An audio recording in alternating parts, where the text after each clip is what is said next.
கிறிஸ்துவுக்குள் பிரியமான சகோதர சகோதரிகள் அனைவருக்கும் இறைமைந்தரின் நாமத்தில் அன்பின் வாழ்த்துக்கள்.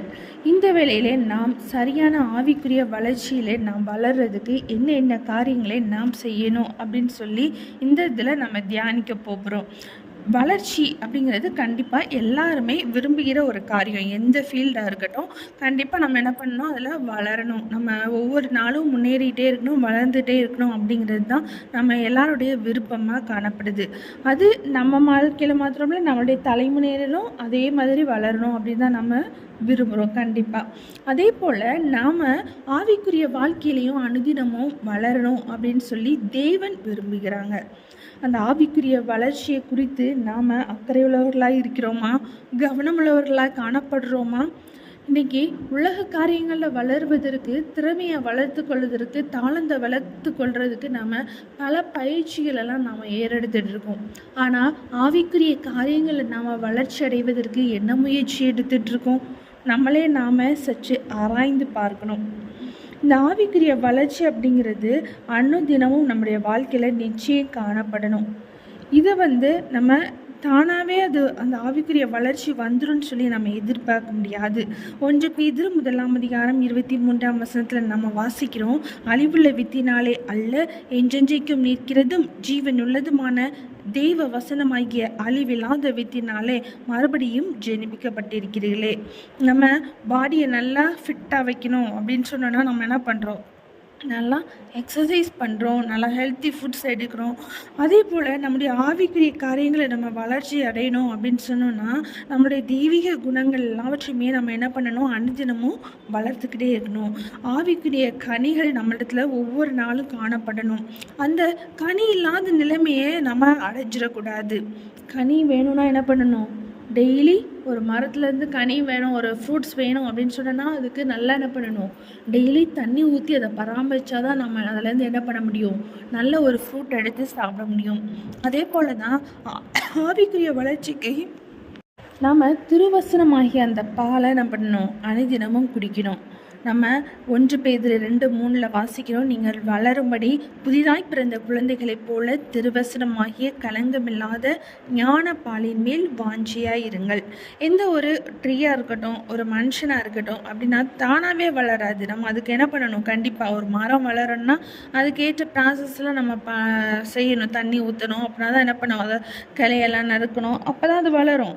ஒரு மனுஷனாக இருந்தால் சின்ன வயசுலேருந்தால் நம்ம அதுக்கு தக்க பால் கொடுக்குறாங்க, இன்னும் கொஞ்சம் வளர்ந்ததுக்கு அப்புறம் இன்னும் கொஞ்சம் திட உணவுகள் எல்லாம் கொடுக்குறாங்க.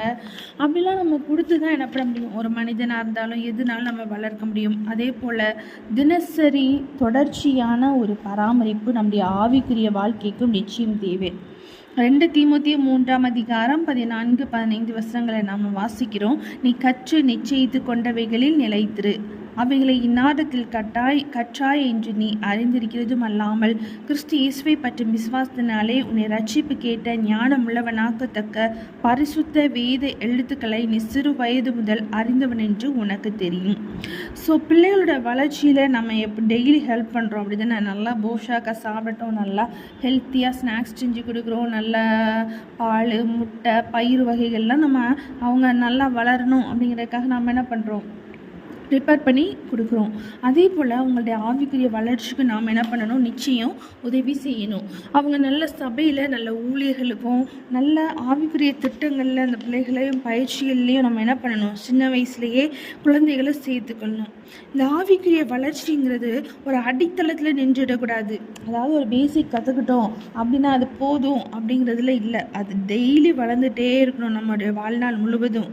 எபிரேயர் 6:1-2 நம்ம வாசிக்கிறோம், ஆகையால் கிறிஸ்துவை பற்றி சொல்லிய மூல உபதேச வசனங்களை நாம் விட்டு செத்த கிரியைகளுக்கு நீங்களாகும் மனம் திரும்புதல், தேவன் பேரில் வைக்கும் விசுவாசம், ஸ்தானங்களுக்கு அடுத்த உபதேசம், கைகளை வைக்குதல், மரித்தோரின் உயிர்த்தெழுதல், நித்திய நியாய தீர்ப்பு என்பவைகள் ஆகிய அஸ்திபாரத்தை மறுபடியும் போடாமல் பூரணராகும்படி கடந்து போவோமாக. எந்த ஒரு வளர்ச்சியுமே நமக்கு நல்ல முழுமையாக நம்ம என்ன பண்ணணும், வளரணும் அப்படின்னா நம்ம என்ன பண்ணணும், அதை கண்டிப்பாக ஒரு கொஞ்சம் வளர்ந்தால் போதும் அப்படின்னு நம்ம நினைப்போமா, இல்லை. கண்டிப்பாக நல்ல ஒரு முழுமையான ஒரு வளர்ச்சியை நம்ம பெறணும், பூரணம் அடையணும்னு சொல்லி தான் கண்டிப்பாக விரும்புவோம். அதே போல் தான் ஆவிக்குரிய வாழ்க்கையிலையும் பூரண ஒரு வளர்ச்சியை நோக்கி நாம் முன்னேறி செல்லணும்.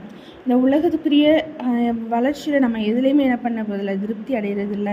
இதே போல் ஆவிக்குரிய காரியங்கள்னால் நம்ம என்ன பண்ணிடுறோம், போதும், இவ்வளோ படித்தா போதும், இவ்வளோ வேதத்தை கற்றுக்கிட்டா போதும், இவ்வளோ நேரம் ஜெபம் பண்ணால் போதும் அப்படின்னு சொல்லி நாமளே என்ன பண்ணிக்கிறோம், திருப்தி ஆகிக்கிறோம். ஆனால் உலக காரியங்களை நம்ம என்ன பண்ணுறதில்ல, எவ்வளோ மார்க்ஸ் எடுத்தாலும் இன்னும் நல்ல மார்க்ஸ் எடுக்கணும், ஸ்போர்ட்ஸில் அச்சீவ் பண்ணால் இன்னும் கொஞ்சம் அச்சீவ் பண்ணணும், ட்ராயிங் காம்படிஷன், ஸ்பீச் காம்படிஷன், இப்படி ஏதோ ஒரு போட்டிகளில் அவங்க வின் பண்ணாங்கன்னா இது போதும் நம்ம நிறுத்திக்கிறதுல, இன்னும் வின் பண்ணணும். ஸ்டேட் லெவலில் வந்தால் டிஸ்ட்ரிக்ட் லெவல்லேருந்து ஸ்டேட் லெவல் போகணும், ஸ்டேட் லெவல்லேருந்து நேஷ்னல் லெவல் போகணும், நேஷ்னல் லெவல்லேருந்து வேர்ல்டு லெவல் போகணும் சொல்லி நம்ம இப்படி தான் நம்ம பிரயாசப்பட்டுட்டு இருக்கோம்.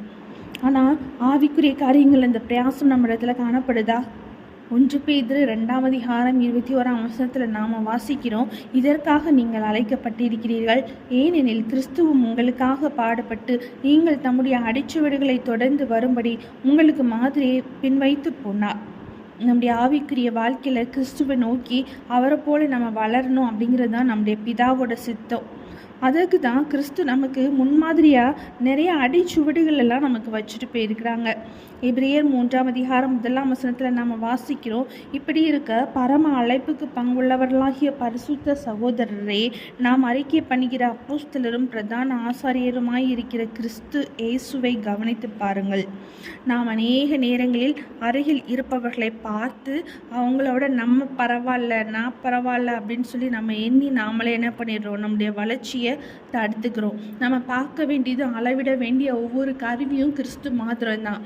அவருக்கு ஒப்பாக இணையாக நம்மளால் வரவே முடியாது.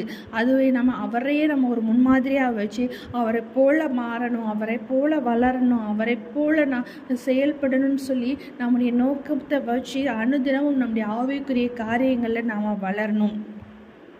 நம்ம சரி விகிதமின்றி என்ன பண்ணக்கூடாது, வளரக்கூடாது. 2 கொரிந்தியர் 9:8 நம்ம வாசிக்கிறோம், மேலும் நீங்கள் எல்லாவற்றிலும் எப்பொழுதும் சம்பூர்ணமுடையவர்களாயும் சகலவித நற்கிரியைகளிலும் பெறுகிறவர்களாயும் இருக்கும்படியாக தேவன் உங்களிடத்தில் சகலவித கிருபையையும் பெருக செய்ய வல்லவராய் இருக்கிறார். நம்ம எல்லாத்துலேயும் வளர்ந்து சமமாக வளரணும். அது ரொம்ப ஒரு முக்கியமான ஒன்று.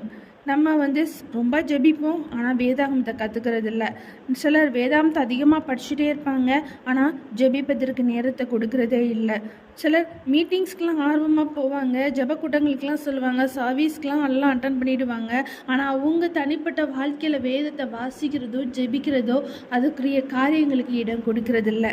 நம்ம அப்படி இருக்கக்கூடாது.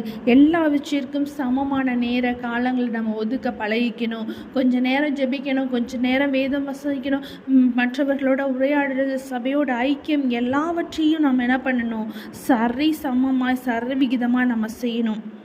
சிலர் நம்ம சின்னவங்களாக இருந்து பெரியவங்களாக இருப்போம். அப்போ நம்முடைய ஒவ்வொரு உறுப்புகளும் நமக்கு என்ன பண்ணுது, நல்லா கை காலெல்லாம் சின்ன கையாக இருந்திருக்கும், பெரிய கையாக வளர்ந்துடும். இப்படி நம்ம ஒரு வளர்ச்சி அப்படிங்கிறது நமக்கு அங்கீகரிக்கக்கூடிய ஒரு வளர்ச்சியாய் காணப்படுது. ஆனால் கிறிஸ்து கொடுக்கிற காரியத்தில் நம்ம வளர்ந்து நீதி நெறி காரியங்களில் வளராத யூதர்களை கர்த்தர் கடிந்து கொண்டாங்க. மத்தேயு 23:23 நாம் வாசிக்கிறோம், மாயக்காரராகிய வேதபாரகரே பரிசேயரே உங்களுக்கு ஐயோ, நீங்கள் ஒத்தலாமிலும் வெந்தயத்திலும் சீரகத்திலும் தஸ்ம பாகம் செலுத்தி நியாய பிரமாணத்தில் கற்பித்திருக்கிற விசேஷித்தவைகளாகிய நீதியையும் இரக்கத்தையும் விசுவாசத்தையும் விட்டுவிட்டீர்கள். இவைகளையும் செய்ய வேண்டும், அவைகளையும் விடாதிருக்க வேண்டுமே என்று என்ன பண்ணுறாங்க, யூதர்களை கடிந்து கொண்டாங்க. அடுத்தது நம்ம பார்க்குற ஒரு காரியம், கடினமான காரியங்களை என்ன பண்ணக்கூடாது, நம்ம தவிர்க்கக்கூடாது. 1 கொரிந்தியர் 9:7 மற்றவர்களுக்கு பிரசங்கம் பண்ணுகிற நான் தானே ஆகாதவனாய் போகாதபடிக்கு என் சரீரத்தை ஒடுக்கி கீழ்ப்படுத்துகிறேன். நாமளே கட்டுப்படுத்தணும். நமக்குள்ள ரொம்ப தன்னடக்கம் அப்படிங்கிறது ரொம்ப ரொம்ப அவசியம். பவுல் தன்னை தானே கட்டுப்படுத்தியதை கொரிந்தியர்களுக்கெல்லாம் நம்ம அறிவித்து அவங்களையும் அதே மாதிரி ஊக்கப்படுத்துகிறாங்க. நீங்களும் கட்டுப்படுத்து, அந்த தன்னடக்கத்தில் வளருவதற்கு அவங்களையும் என்கரேஜ் பண்ணுறாங்க. மாம்சமும் ஆவியும் எப்படி இருக்குது, ஒன்றுக்கு ஒன்று எதிரானது. நம்ம கலாத்தியர் 5:17 நம்ம வாசிக்கிறோம், மாம்சம் ஆவிக்கு விரோதமாகவும் ஆவி மாம்சத்துக்கு விரோதமாகவும் இச்சிக்கிறது. நீங்கள் செய்ய வேண்டும் என்றிருக்கிறவைகளை செய்யாதபடிக்கு இவைகள் ஒன்றுக்கொன்று விரோதமாய் இருக்கிறது. நம்முடைய நாவை என்ன பண்ணணும்? கட்டுப்படுத்தணும். அது ரொம்ப கடினமானது, ஆனாலும் அது என்ன பண்ணணும்? கட்டாயமாக நம்ம செய்யணும். யாக்கோபு 3ஆம் அதிகாரம் 2-3 வசனங்களை நாம் வாசிக்கிறோம். நம்ம எல்லாரும் அநேக விஷயங்களில் நம்ம என்ன பண்ணுறோம்? தவறுகிறோம். ஒருவன் சொல் தவறாதவன் ஆனால் அவன் பூரண புருஷனும் தன் சரீரம் முழுவதையும் கடிவாளத்தினாலே அடக்கி கொள்ளக்கூடியவனுமாய் இருக்கிறான். பாருங்கள், குதிரைகள் நமக்கு கீழ்ப்படியும்படிக்கு அவைகளின் வாய்களில் கடிவாளம் போட்டு அவைகளுடைய முழு சரீரத்தையும் திருப்பி நடத்துகிறோம். இந்த கிறிஸ்தவ வாழ்க்கை அப்படிங்கிறது ஒரு இடுக்கமான ஒரு வாசல். அதுதான் தேவனே நமக்கு சொல்லியிருக்கிறாங்க. இந்த வழியில் செல்றப்போ நிறைய கடினமானவைகள்லாம் நம்ம கண்டு விலகி போகக்கூடாது. விசுவாசத்தோடு அதை முன்னேறி ஜெயித்து நம்ம என்ன பண்ணணும்? அதுலேயும் அந்த கடினமான காரியங்கள்லையும் நுழைந்து வெற்றி பெற்று கடந்து செல்லணும். அதுதான் தேவன் நமக்கு கற்றுக் கொடுத்திருக்கிற ஒரு வாழ்க்கை. அதை பார்த்து விலகி போகக்கூடாது. அதை கடந்து செல்ல வேண்டும், ஜெயித்து செல்ல வேண்டும். இதுதான் நம்ம ஆவிக்குரிய வாழ்க்கையில் வளர்கின்ற காரியம். அது மாத்திரமல்ல, திடமாக நம்ம வளரணும்னா தனிப்பட்ட திருத்தங்களை ஏற்கிறதுக்கு நம்ம மறக்கக்கூடாது. யோபு 6ஆம் அதிகாரம் 24ஆம் வசனத்தில் நம்ம வாசிக்கிறோம், எனக்கு உபதேசம் பண்ணுங்கள், நான் மௌனமாய் இருப்பேன், நான் எதிலே தவறினேனோ அதை எனக்கு தெரியப்படுத்துங்கள். உங்களுடைய தவறுகள் சுட்டி காட்டப்பட்டா அவைகளை ஏற்றுக்கொள்ளணும். அவைகளை ஏற்க மறுப்பதற்கு நம்ம என்ன பண்ணணும்? காரணம் நம்மகிட்ட இருக்கிற பெருமை. தேவன் பெருமையானவர்களுக்கு எதிரானவர் அப்படிங்கிறத நம்ம என்ன பண்ணணும்? எப்பொழுதும் மனதில் கொண்டிருக்கணும். தாவீதும் கூட தான் கடிந்து கொள்ளப்படுறத விரும்புகிறதா தான் சொல்கிறாங்க. சங்கீதம் 141ஆம் அதிகாரம் 5ஆம் வசனத்தில் நம்ம வாசிக்கிறோம், நீதிமான் என்னை தயவாய் குட்டி என்னை கடிந்து கொள்ளட்டும், அது என் தலைக்கு எண்ணெயை போல் இருக்கும், என் தலை அதை அள்ள தட்டுவதில்லை, அவர்கள் இக்கட்டுகளில் நான் இன்னும் ஜெபம் பண்ணுவேன். கடிந்து கொள்ளுதலே அலட்சியம் செய்வோருக்கு அது அவங்களுடைய வாழ்க்கையில் ரொம்ப அபாயகரமான ஒரு விளைவெல்லாம் ஏற்படுத்தும். சாலமோன் இதை ரொம்ப எச்சரிக்கிறாங்க. நீதிமொழிகள் 5ஆம் அதிகாரம் 12-14 வசனத்தில் தெளிவாக வாசிக்கிறோம், ஐயோ போதகத்தை நான் வெறுத்தேனே, கடிந்து கொள்ளுதலை என் மனம் அலட்சியம் பண்ணினதே, என் போதகரின் சொல்லை நான் கேளாமலும் எனக்கு உபதேசம் பண்ணினவர்களுக்கு என் செவியை சாயாமலும் போனேனே, சபைக்குள்ளும் சங்கத்துக்குள்ளும் கொஞ்சம் குறைய எல்லா தீமைக்குள்ளும் ஆனேனே என்று முறையிடுவாய். இன்னல்களை தடைக்கற்களாக நம்ம என்ன பண்ணக்கூடாது? நம்முடைய வாழ்க்கையில் வர்ற இன்னல்களை தடைக்கற்கள்னு சொல்லி நம்ம என்ன பண்ணக்கூடாது? எண்ணக்கூடாது. அப்போஸ்தலர் 14ஆம் அதிகாரம் 22ஆம் வசனத்தில் நம்ம வாசிக்கிறோம், சீஷருடைய மனதை திரைப்படுத்தி விசுவாசத்திலே நிலைத்திருக்கும்படி அவர்களுக்கு புத்தி சொல்லி நாம் அநேக உபத்திரவங்களின் வழியாய் தேவனுடைய ராஜ்யத்தில் பிரவேசிக்க வேண்டும் என்று சொன்னார்கள். நமக்கு வர்ற துன்பம், பாடுகள் எல்லாமே நம்முடைய ஆவிக்குரிய வளர்ச்சிக்கு தடைகள் அல்ல. அந்த தடைகளை நம்ம தாண்டி கிறிஸ்துவை நோக்கி நம்ம ஓடணும். வேதாகமத்தில் நிறைய பேருக்குடைய வளர்ச்சிக்கும் பலப்படுத்தலுக்கும் அவங்களுடைய துன்பங்களும் இன்னல்களும் தான், பாடுகளும் தான் கண்டிப்பாக உதவி இருக்குது. நம்ம பல உதாரணங்களை நம்ம வேதாகமத்தில் பார்க்கலாம். துன்பத்தில் தான் யோசிப்பு என்ன பண்ணாங்க? கனி தர்றதில் வளர்ந்தாங்க. சிங்கத்தையும் கரடியையும் மேற்கொண்ட விசுவாசம் தான் தாவீதுக்கு கோலியாத்தை எதிர்க்கிறதுக்கு உதவியாக இருந்தது. யோபு மிகுந்த உபத்திரவங்களில் தான் பொறுமையில் வளர்ந்தாங்க. யாக்கோபு 5ஆம் அதிகாரம் 11ஆம் வசனத்தில் நம்ம வாசிக்கிறோம், இதோ பொறுமையாக இருக்கிறவர்களை பாக்கியவான்கள் என்கிறோமே, யோபின் பொறுமையை குறித்து கேள்விப்பட்டிருக்கிறீர்கள், கர்த்தருடைய செயலின் முடிவையும் கண்டிருக்கிறீர்கள், கர்த்தர் மிகுந்த உருக்கமும் இரக்கமும் உள்ளவராய் இருக்கிறாரே. நாம் அதில் பழகினால்தான் அந்த இன்னல்களை நம்ம கண்டு அஞ்சாமல் அதை சந்தித்து அதை சகித்து அதை எல்லாத்தையும் மேற்கொண்டு அதை என்ன பண்ணும்? நமக்கு நல்ல ஒரு பலனை தரும். எபிரேயர் 12ஆம் அதிகாரம் 11ஆம் வசனத்தில் நாம் வாசிக்கிறோம், எந்த சிற்றையும் தற்காலத்தில் சந்தோஷமாய் காணாமல் துக்கமாய் காணும், ஆகிலும் பிற்காலத்தில் அதில் பழகினவர்களுக்கு அது நீதியாகிய சமாதான பலனை தரும். ஆவிக்குரிய வளர்ச்சியில் நிலைத்திருக்கிறதுக்கு நம்ம என்ன பண்ணக்கூடாது? கூட்டு வளர்ச்சியை நம்ம என்ன பண்ணக்கூடாது? அலட்சியம் செய்யக்கூடாது. எபிரேயர் 10:24-25 நம்ம வாசிக்கிறோம். மேலும் அன்புக்கும் நற்கிரியைக்கும் நாம் ஏவப்படும்படி ஒருவரையொருவர் கவனித்து சபை கூடி வருவதை சிலர் விட்டு விடுகிறது போல நாமும் விட்டு விடாமல் ஒருவருக்கொருவர் புத்தி சொல்ல கடவோம். நாளானது சமீபித்து வருகிறதை எவ்வளவாய் பார்க்கிறீர்களோ அவ்வளவாய் புத்தி சொல்ல வேண்டும். சபையாக கூடி வந்து கர்த்தருக்குள் வளர்ச்சி அடைவதை விட்டு விட வேண்டாம் என எபிரேயர் நமக்கு சொல்றாங்க. பைபிளில் கிறிஸ்துவின் சரீர வளர்ச்சின்னு சொல்லி இது தெளிவாக கூறப்பட்டிருக்கு. எபேசியர் 4:16 நம்ம வாசிக்கிறோம். அவராலே சரீரம் முழுவதும் அதற்கு உதவியாய் இருக்கிற சகல கணுக்களினாலும் இசைவாய் கூட்டி இணைக்கப்பட்டு ஒவ்வொரு அவயமும் தன் தன் அளவுக்கு தக்கதாய் கிரியை செய்கிறபடியே அது அன்பினாலே தனக்கு பக்தி விருத்தி உண்டாகிறதற்கு ஏதுவாக சரீர வளர்ச்சியை உண்டாக்குகிறது. ஒருத்தருக்கு நம்ம பட்சமாக இணைந்து செயல்படணும். சாத்தான் நம்மளை பிரிக்கிறதுல ரொம்ப ஆவலோட காத்துட்டே இருப்பான். கெச்சிக்கிற சிங்கம் போல சுற்றி கொண்டே இருக்கிறான், யாரை நம்ம விழுங்கலாம் அப்படின்னு சொல்லி அவன் சுற்றிக்கிட்டே இருப்பான். நம்ம ஒற்றுமையாக இருந்து செயல்படணும் அப்படிங்கிறது கடவுளுடைய சித்தம். அதுதான் கடவுளுடைய வாஞ்சை, விருப்பம். 1 கொரிந்தியர் 1:10 நம்ம வாசிக்கிறோம்.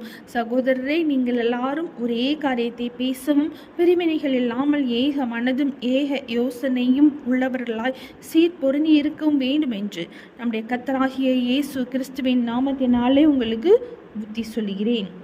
ஆம் பிரியமானவர்களே, நாம் நம்முடைய ஆவிக்குரிய காரியங்களில் அனுதினமும் வளரணும் அப்படிங்கிறது தான் நம்ம தேவனுடைய விருப்பம். அதற்கு தடையாக வர்ற எந்த காரியமாக இருந்தாலும் அதை நம்ம எதிர்த்து தேவனுடைய சித்தத்திற்கு நம்ம அர்ப்பணித்து அனுதினமும் ஆவிக்குரிய காரியங்களை வளர்வதற்குரிய முயற்சிகளை நாம் ஏறெடுப்போம். கர்த்தர் நம்முடைய வாழ்க்கையில் இன்னும் ஆவிக்குரிய காரியங்களை வளர்வதற்கு அவர் கிருபை செய்வார். கர்த்தருடைய கிருபை நம்மளோட கூட இருந்து வழிநடத்துவதாக. ஆமீன்.